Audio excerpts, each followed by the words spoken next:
तुहसे पहले केहू दिल में हमारा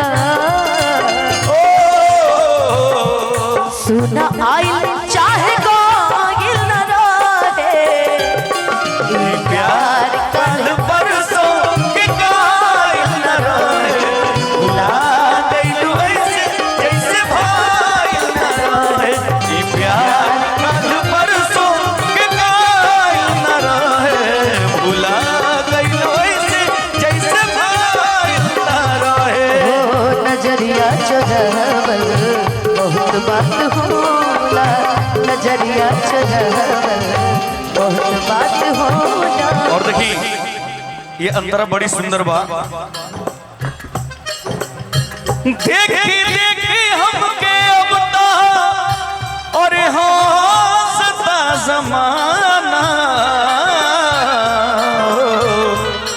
हो देखी देखी हमके अब ता हंसता जमाना पागल समान हले भइनी दीवाना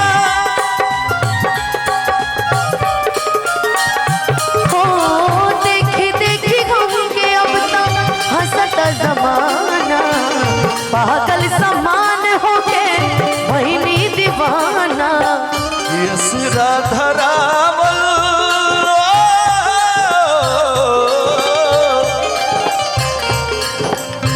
के दिल डहकावल बहुत बात नहीं के सोनिए जे तेरे ना दगम कमावा निरप कर मैं मर जावा ओ नियला दिसो मैं मर जावा।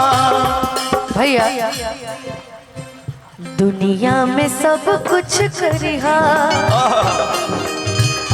बतिया कहीं दुनिया में सब कुछ करिहा बतिया कहीं प्यार के करो से न करिहा हो प्यार के करो से न करिहा केहू के दिल में बसा के दर्द ना लिहा केहू के दिल में बसा के दर्द ना लिहा प्यार के करो से न करिहा ओ प्यार के करो से न करिहा। एगो बात एगो लाइन हमरा याद आवता गोलू भाई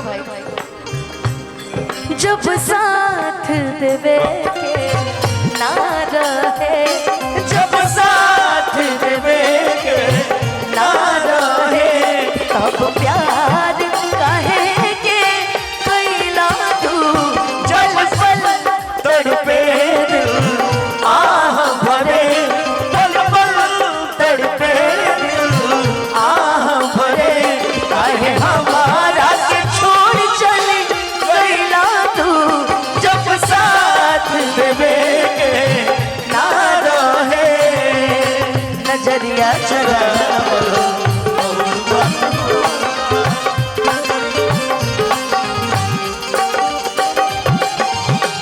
एक और गाना बड़ा सुंदर पवन जी के तो खैर सैड सॉन्ग के सब दुनिया दीवानी बड़ी हवे प्यार पूजा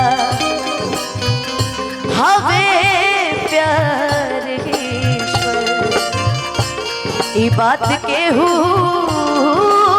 न सोचे बिचारे कि हमने के दुश्मन भइल बाटे दुनिया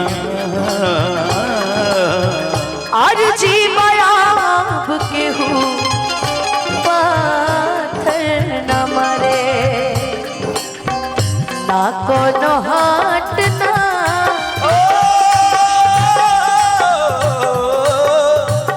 ना कोनो हाट ना बजरिया से होला उमरिया के रोग नजरिया से होला उमरिया के रोग नजरिया से होला कहाँ कोनो जात पात पूछेला जियाला कहाँ कोनो जात पात पूछेला जियाला सनहिया शिकार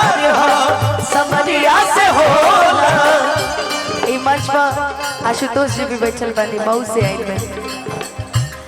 ना कोनो हाट ना बजरिया से होला, ना कोनो हाट ना बजरिया से होला नजरिया के रोग बजरिया से होला, नजरिया के रोग हो, नजरिया से होला। एगो नया गीत में मैंने आज ना 2 साल हो गए गीत के। I love you, I love you। तुम्हें भूल पाना मुमकिन नहीं है, तुम्हें भूल पाना मुमकिन नहीं है। मेरे दिल से तेरी याद जाती नहीं, और तुमको मेरी याद आती नहीं। मेरे दिल से तेरी याद जाती नहीं, और तुमको मेरी याद आती नहीं। याद आए वो पल संग तेरे गुजारे, तुम हो गए किसी के, हम अभी हैं तुम्हारे।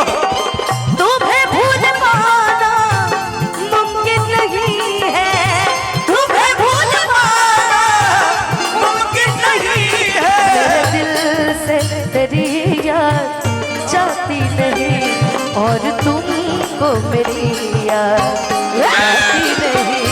मेरे दिल से तेरी याद जाती नहीं, और दिल से तेरी याद आती नहीं। नजरिया चला